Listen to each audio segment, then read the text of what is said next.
예, 오늘은 우리 책 보면 31페이지에 저번에 봤던 거 후반부 오늘 31페이지에서 32페이지 앞부분까지만 우리가 주로 보겠습니다. 오늘은 특별히 하나님을 아는 지식에 하나님을 아는 지식과 우리 자신을 아는 지식, 이 두 가지가 모든 지혜다라고 이제 칼빈이 그렇게 이야기했는데요. 네.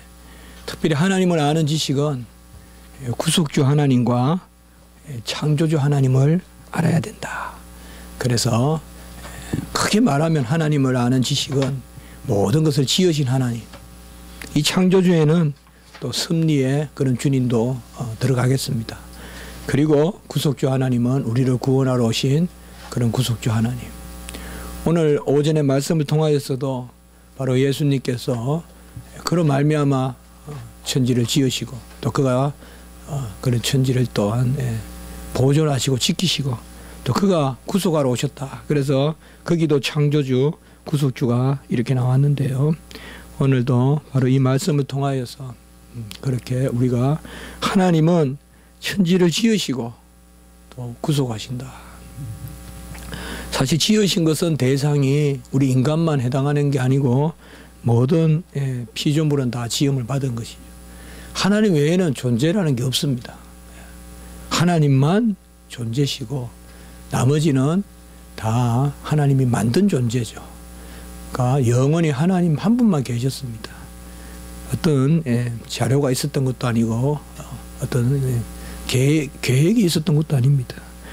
그래서 모든 것을 지으신 하나님, 창조주 하나님이시다. 구속주 하나님이라고 할 때는 특별히 인간이 이제 하나님이 인간을 향한 특별한 섭리가 있었는데 왜 이 구속주라는 것이 이렇게 창조주와 맞닿아 있느냐. 사실 하나님은 인간을 지으려고 했어요. 다른 것은 전부 다 인간을 짓기 위한 방편이에요. 제가 전에도 계속 그렇게 말씀을 나눴잖아요, 우리가요. 아기 낳으려고 기저귀도 준비하고 또 어떤 그 베비 바스 같은 거, 그 목욕하는 목욕통도 준비하고 또 베비 시트도 준비하고 다 하지 않습니까? 무슨 저고리도 준비하고 아기 낳으려고 하는 거죠, 아기 낳으려고. 모든 것은 인간을 지으려고 해도 별도 달도 만들었어요. 인간을 지으려고. 우리가 읽어볼수록 뚜렷한 하나님의 창조의 목적은 바로 인간 창조에 있어요. 그래서 그 인간과 안식했다. 인간을 짓자마자 안식했다는 것은 아기를 낳자마자 엄마와 아기와 편히 쉬는 모습 똑같은 거예요. 인간의 목적이 있기 때문에 인간을 지으시고 안식하는 거죠. 그렇게 보면 창조도 그 인간 창조라 해도 돼요, 사실. 나머지는 인간을 지으려고. 아기 안 낳으려는데 무슨 다른 것을 기저귀 같은 걸 준비할 필요가 있겠어? 마찬가지다. 그런 면에서는 바로 창조와 구속. 그 인간이 이제 본래 인간의 지은 목적에 부합하지 않으니까 하나님께서 그 인간을 회복시키는 거죠. 죄도 인간이 지어지고 그 또한 구속도 우리 인간이 이제 구속돼야 되는 거죠. 다시금 대속이 돼야 되는 거죠. 그러니까 하나님은 대속의 원리에 따라서 인간으로 사람으로 우리 예수 그리스도를 보내주시는 것입니다. 어릴 때 다리를 건너면 교회가 있었는데 우리 고향에서는 우리 고향에는 제가 면소재지에 살았지만은 면소재지에 교회가 있는 것이 아니라 수상이라고. 왜 수상이라고 하면 그 옆에 물이 냇가가 흐르기 때문에 이제 수상이라는 동네인데 거기에 이제 교회가 있었어요. 다른 건 전부 다 우리 면소재지에 있죠. 학교도 그렇고 우체국도 그렇고 또 파출소도 그렇고 면사무소도 물론 말할 것도 없고. 근데 유독 교회만 그쪽에 있었어요. 그래서 교회를 가려면 그 다리를 건너가야 됐고. 근데 그 교회가 이제 보면 통합적 교회였고요. 그때 그 옆에 보면 작은 교회가 있었는데 나무 밑에 그게 이제 합동적 교회였고 예, 그랬는데 그 교회 가다 보면 애들이 이제 장난을 쳐요. 그 동네 애들이 되게 짓궂어요. 왜 그 동네에 교회가 있냐면 그 동네에 일찍 예, 복음이 들어갔는데 거의 그 동네는 다 안 믿어요. 예, 특별히 서씨가 많이 살았는데 예, 거기에 임씨가 많이 살았는데 거의 다 안 믿어요. 그쪽은. 그런데 아이러니컬하게도 최고 못됐어요. 그쪽 애들이. 예, 그 임씨들이 아주 그냥 얼마 못됐는지 우리가 냇가에서 이제 우리 집에서 고기를 잡으러 냇가에 가면 고기를 쫓다 보면 고기가 이제 상류로 올라가잖아요. 예? 잡으러 올라가자면 그 다리까지 올라가면 그쪽 동네 가게 되거든요. 그러면 거기에 딱 그만 나타나면요. 어디서 막 형들이 와가지고 고기도 빼앗고, 예? 그냥 잡은 거 고기채로 다 가져가고 계속 그래요. 그래 근데 그쪽에 또 다리 밑에 고기가 많이 살잖아요. 그래서 항상 거기 가면 고기만 빼앗는 게 아니라 또 때려요. 그러니까 참 그 동네가 그런데, 그 동네에 이제 교회가 있는데요. 그래서 저도 초등학교 교회를 이제 가게 됐는데, 그 보면요, 그 웅덩이를 파가지고 거기 어릴 때 장난하는 거 있잖아요. 그러니까 흙이니까 그때는 시멘트도 아니고 아스팔트도 아니고 거기에 이렇게 파가지고 오물을 막 집어넣고 그 다음에 딱 이렇게 위에 나뭇가지를 놓고 흙을 뿌려놔요. 요새는 그런 장난 안 하죠. 네. 그러면 거기 붕덕붕덕 빠져요. 또 가다가. 예? 그게 이제 개구장이들이 있어가지고. 예. 그 제가 왜 지금 이 이야기 하느냐. 예. 이 일반 은총도 특별 은총도 같이 역사를 해야 되는데, 예. 이게 특별한 은혜를 받으러 교회를 가는데 이 일반 은총이 아닌 거예요. 이게. 예. 그래서 어릴 때 제 생각에는 교회 다니면 과연 다 착한가? 이게 이제 여러 가지 질문으로.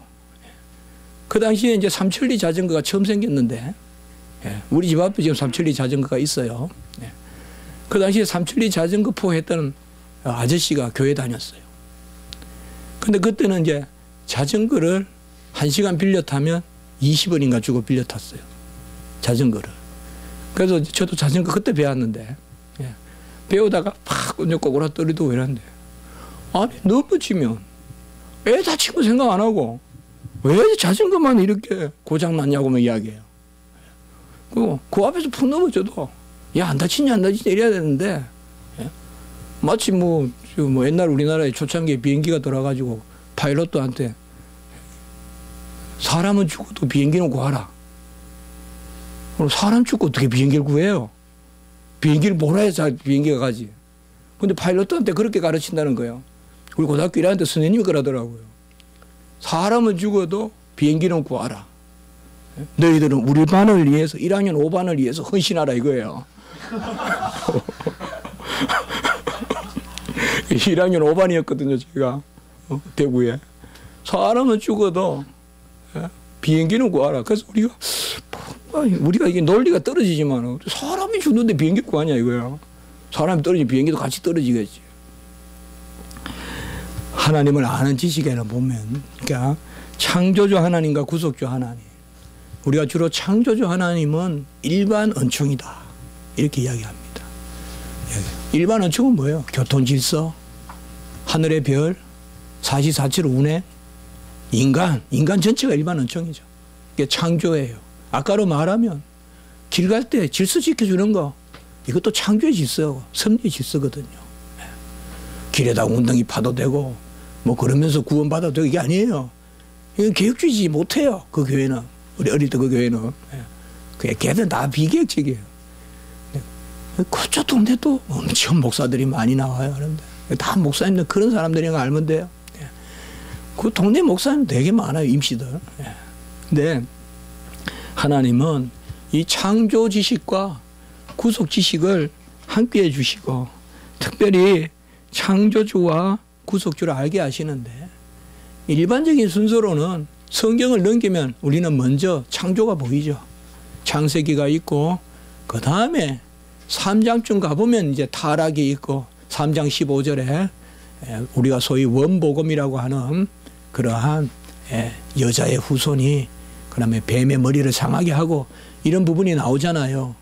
그래서 그게 이제 구속이단 말이죠. 그래서 창조가 구속에 앞서지만은 신앙적인 순서로 하면 구속주 하나님을 알지 못하면 창조주 하나님을 인정하지 않습니다.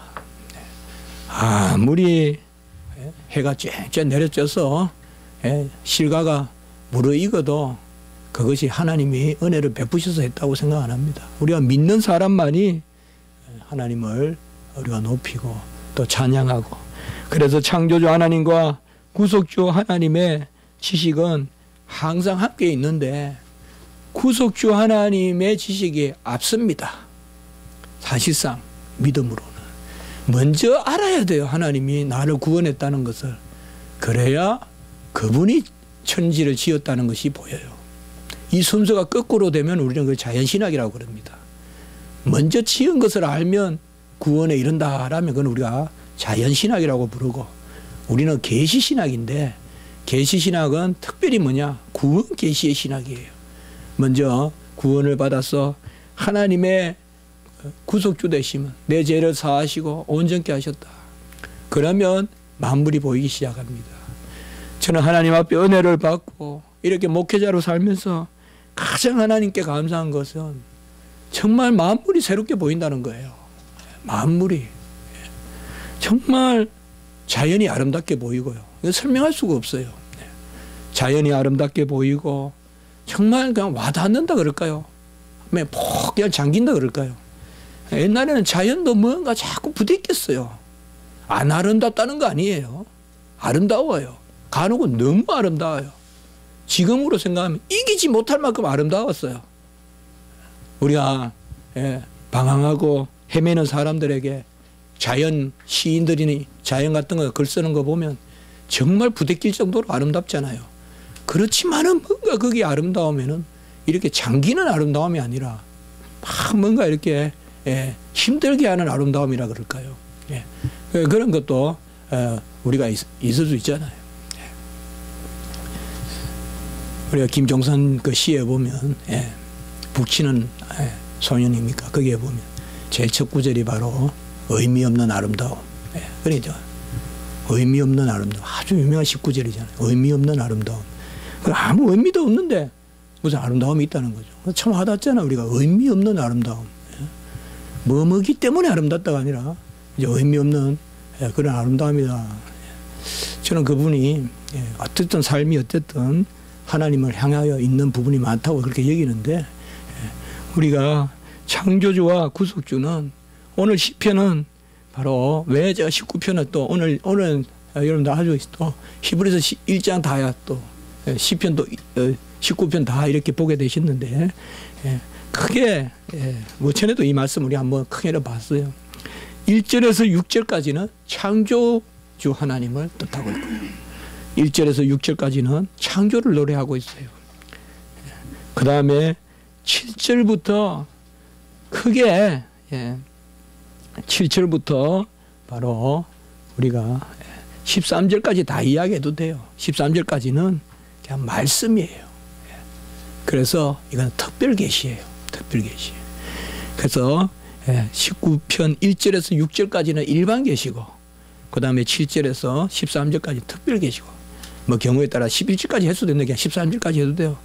그 다음에 14절에 보면 나의 반석이시여 구속자이신 여호와여, 이렇게 해서 바로 구속 계시가 나와요. 구속. 그래서 일반 계시, 그 다음에 특별 계시로서의 말씀, 그리고 14절에 보면 구속주 하나님, 여기에 보면 나의 반석이시여 나의 구속자이신 여호와여, 14절에 내 입의 말과 마음의 묵상이 주님 앞에 연락되기를 원하나이다. 우리가 시편 19편은 119편의 요약판이라고도 하거든요. 시편 119편이 최고 길잖아요. 성경 중에서. 요약판이라고 하는데 여기에 보면 작은 성경이 들어있어요.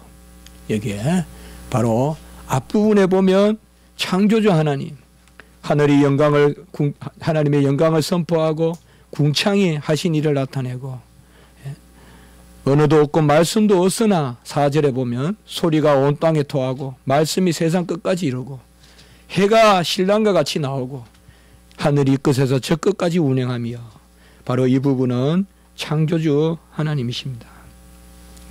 우리가 책에 보면 하나님은 무한하시고 영이시고 살아계신 삼위일체 하나님인데 항상 이렇게 하나님을 저는 이렇게 부릅니다. 같이 해볼까요? 무한하고 영이신 삼위일체 하나님. 무한하다는 말은 바로 영원하다, 무변하다. 시간적으로는 영원하다, 공간적으로는 무변하다. 그렇게도 이야기하는데 무한하다는 것은 곧 완전하다는 것 같아요, 여러분들. 완전하다는 거야. 완전한 정도로 무한하다는 거예요. 이 말은 헤아림의 정도가 아니에요. 하나님의 무한하다는 것은 완전함이에요. 누구로서? 완전하다는 건 뭐예요? 주어가 있어야 될 거 아니에요. 나무는 나무로서 완전하고 하나님은 하나님으로서 완전한 거죠. 하나님이 하나님으로 완전한 만큼 꽉 차 계시고, 그 다음에 영이라는 말은 스스로 계심을 이야기해요. 스스로 계심. 스스로 계시지 않는 건 전부 물이에요. 피조물, 인물, 동물, 식물, 이거 전부 피조물이에요. 물자가 등장한 것은 전부 피조물이에요. 하나님은 스스로 계시어서 이것을 성경은 영이라고 부르는 거예요. 그래서 하나님은 영이시니라고 할 때 그 영을 너무 영혼과 생각하면 안 돼요. 영과 영혼은 틀려요, 여러분들. 하나님의 영이시니 할 때 영은 스스로 계신다는 거예요. 영혼은 인간과 천사에게만 있는 거지. 하나님은 영혼이 없어요, 여러분들. 하나님은 그런 것으로 규정이 되지 않아요. 하나님께 육체가 없듯이 하나님은 영혼이 없어요. 하나님은 영이시니라고 할 때는 하나님이 스스로 계시다. 제가 여기서 말하고자 하는 것은 그 다음 부분이에요. 살아계시다 이 말이죠. 살아계신 삼위일체 하나님인데 하나님이 살아계신 삼위일체면 사랑이다. 제가 말씀드렸어요. 하나님은 살아계시면 사랑이시고 그 살아계시니 사랑이시다. 하나님이 살아계시는 것은 전부 사랑이에요. 사랑의 표현이에요. 그래서 스스로 계시고 모든 것을 채우시는 하나님이 사랑의 하나님이고 살아계신 하나님인데 그 하나님이 살아계신 사랑을 두 가지로 표현하시는데 그것이 바로 창조와 구속이다 이 말이에요. 창조도 사랑의 하나님이에요. 구속도 사랑의 하나님이고, 창조는 중립적인 하나님이고 구속은 사랑의 하나님 아니에요. 창조는 사랑도 없고 미움도 없는 상태로서 지은 게 아니에요. 창조도 사랑으로서 지은 거예요. 제가 유학 가기 전에 사랑에 대해서 연구해 보려고 했어요. 하나님의 사랑이 뭔지. 그래서 그런데 관심도 많이 가져봤는데 우리는 주로 구속의 사랑을 많이 이야기하지만 진짜 우리가 아까도 말씀드렸듯이 구원받은 백성은 이 창조의 또 사랑을 우리가 노래할 수 있어야 돼요. 그게 오늘 1절에서 6절까지예요. 신랑과 같이 나오고 해가 또 이렇게 하고요. 분명히 하나님 앞에 신앙을 잘 가진 사람은 이 창조 질서도 그저 정복하라 그러니까 막 구원만 받았으면 되고 막 창조 질서는 막 그냥 이런 게 아닙니다. 자연도 귀하게 여기고 너무 이렇게 파렴치한 그런 자연의 것들은 또 취하지 않고 너무 이렇게 막 잔인하게 죽이지 않고 동식물도 이런 것도 다 사실상 그렇거든요. 뭐 한때 우리 기독교가 계속 열방하고 하다 보니까 기독교가 너무 잔인하게 이렇게 정복하는 이미지가 있었지만은 사실 그렇습니다. 그래서 하나님은 자기가 필요하셔서 자기 필연성에 따라서 지으십니다. 자기 경륜과 작전대로 지으시는데 어떤 이데아도 없고 어떤 존재의 유출도 없이 없는 데서 지으신 것입니다. 무로부터 모든 것을 지으셨습니다. 모든 존재는 하나님으로부터 지음을 받았대. 하나님의 일부는 아닙니다. 이게 바로 비밀입니다. 만유 안에 만유의 하나님이라고 해서 모든 피조물이 하나님의 일부라 그러면 그 신비주의고 그것은 범신론입니다. 분명히 하나님은 모든 것을 지으시고 만물은 하나님의 영광을 드러내고 하나님의 권능을 드러내지만은 신성이 들어있다라고 하는 것은 신성을 드러낸다는 말이지 만물이 신성을 가지고 있다는 말은 아니에요. 그래서 피조물을 섬기면 되는 것이 아니고 피조물의 신성이 있으니까 피조물은 인간 하나님의 일부니까 피조물을 잘 연구하면 하나님이 보인다. 피조물을 끌어올리고 피조물의 극한을 취하면 그게 하나님이다. 이게 바로 우리가 신학에서 말하는 존재의 유비라는 겁니다. 거기 제가 갈로 했었지만은 존재의 유비다. 이 말은 뭔가 하면 우리보다 좀 더 나은 존재가 하나님이다. 우리 인간보다 좀 더 나은 존재가 하나님이다.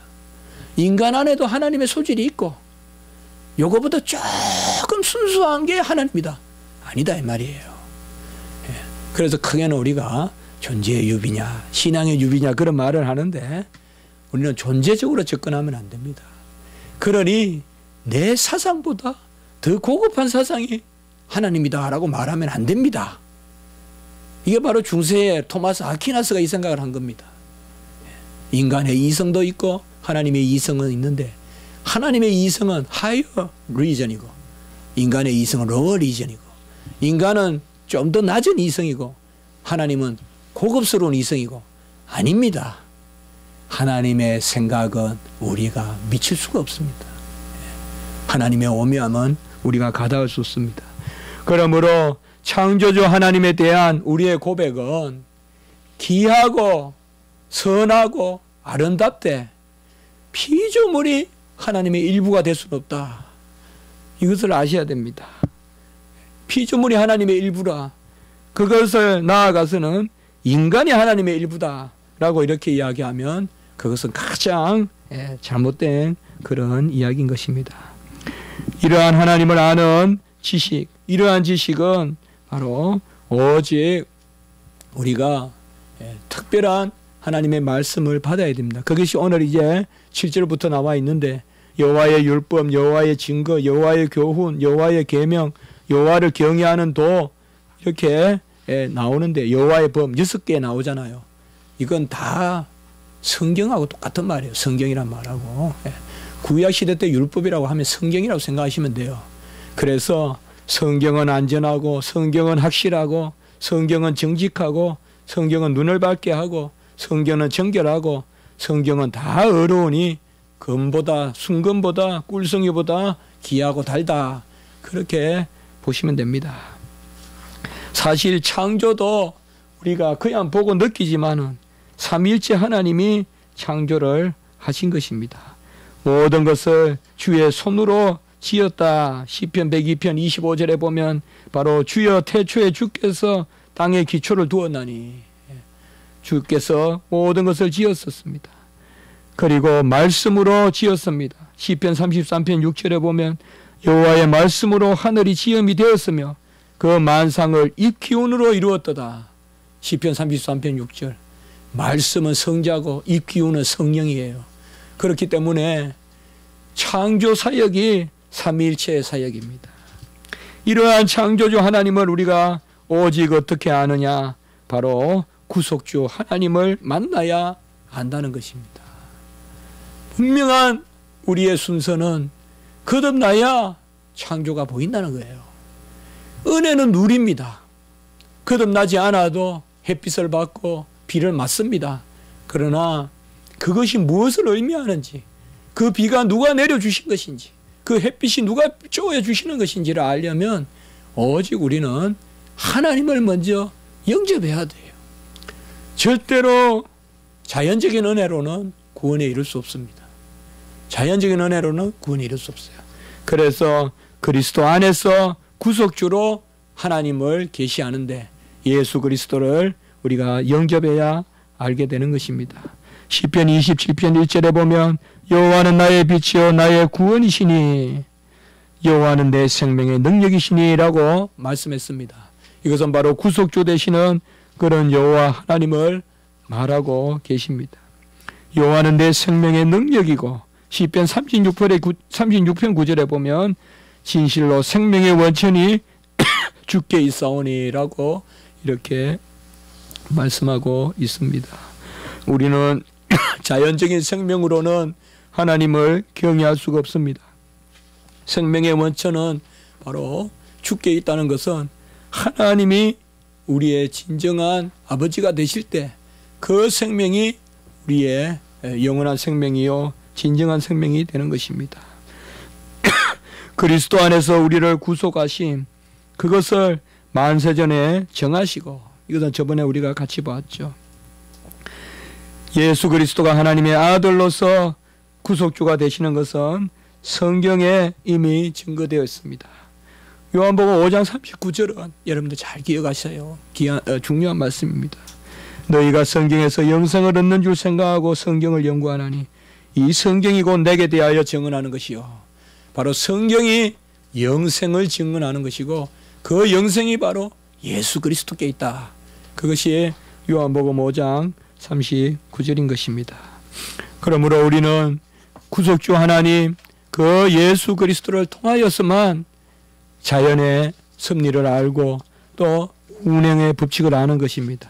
그래서 그 다음 페이지에 보시면 이러한 주님께서는 이미 구약시대 때도 드러나셨고, 그래서 제가 현재라고 썼는데 현존하시고 같은 말입니다. 그러니까 요새 우리가 말씀을 봤죠.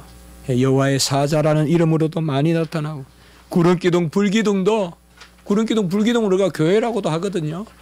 구름기둥 불기둥에 앞장서 간 여호와의 사자가 있어요. 선행에 갔다. 교회의 머리이신 예수 그리스도시죠.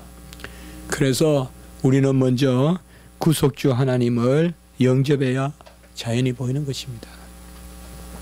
구원을 받으면 자연도 보이고, 구원을 받으면 자연을 정복하고 생육하고 번성하고 다스립니다.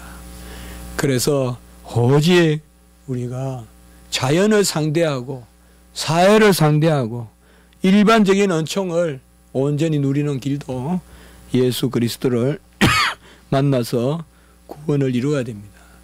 우리는 어디에 힘을 써야 되겠습니까? 바로 구속주 하나님을 온전히 붙드시고 기도하시고 그 가운데서 하나님께 맡기십시오. 우리의 마음은 일반 은총과 특별 은총이 부딪힐 때 우리는 많은 경우에 일반적인 것에 마음을 쏟습니다. 그것을 해결하면 특별한 것이 해결될 줄 믿어요. 아닙니다. 교회가 중요한 것이, 믿음이 중요한 것입니다. 어려운 일이 있으면 다 해결하고 교회에 오겠다고 생각하지 마십시오. 교회가 해결돼야 세상이 해결되는 것입니다. 조금만 힘든 일이 있으면 교회부터 멀리하는 그런 마음은 합당하지 않습니다. 구속적인 은혜가 온전해야 일반적인 은혜가 온전한 것입니다. 믿음이 온전해야 하나님 앞에서의 관계가 온전해야 나머지 일들이 의미가 있는 것입니다. 믿음이 약해지고 식는데 재물이 뭐가 필요하고 건강이 뭐가 필요하겠습니까? 그런 재물이 있어봤자 내 나를 파묻어 버릴 것이요. 그런 건강이 있어봤자 엉뚱한 곳에 나가고 객기나 부리다가 넘어져 죽을 수밖에 없는 그런 건강일 수밖에 없습니다. 연약해도 피골이 상접해도 욕과 같이 재산을 뺏기고 가족도 뺏기고 모든 것을 앗아가더라도 생명의 영혼은 살아있어서 내 영혼이 바로 내가 이 가죽 너머로 하나님을 바라보는 그런 일이 있어야 하나님께 나아가는 것입니다. 오늘 시편의 마지막 아까도 말씀을 봤듯이 바로 하나님은 우리에게 이러한 일반적인 창조의 계시로 자신을 드러내시고 또 7절 이후에 말씀의 계시, 특별 계시로 자신을 드러내시는데 그것에 대하여 온전치 못한 우리의 모습이 있었고 그것을 14절에 나의 반석이시요 구속자이신 여호와께서 내 말과 입의 묵상이 주님 앞에 연락되기를 원하나이다 라고 우리가 잘 아는 말씀이죠. 이 14절로 그렇게 마치고 있는 것입니다. 오늘 거기에 32페이지에 넷째 줄에 너희는 그 구절만 한번 읽고 마치겠습니다. 너희는 시작. 너희는 하나님께로부터 나서 그리스도 예수 안에 있고 예수는 하나님께로서 나와서 우리에게 지혜와 의로움과 거룩함과 구속감이 되셨으니 기록된 바 자랑하는 자는 주 안에서 자랑하라 함과 같게 하려 함이니라. 같이 합시다. 주 안에서 자랑하라. 이 자랑이야말로 생명의 자랑이고 열매 맺는 자랑입니다. 여러분, 많은 일들이 있습니다. 우리가 형편이 부딪힙니다. 내 능력이 부족합니다. 간혹은 내 뜻과 생각조차도 온전치 않습니다. 우리가 무엇을 구해야겠습니까? 내 생각을 먼저 고쳐야 되겠습니까? 내 형편을 먼저 바꿔야겠습니까? 그때 하나님이 나에게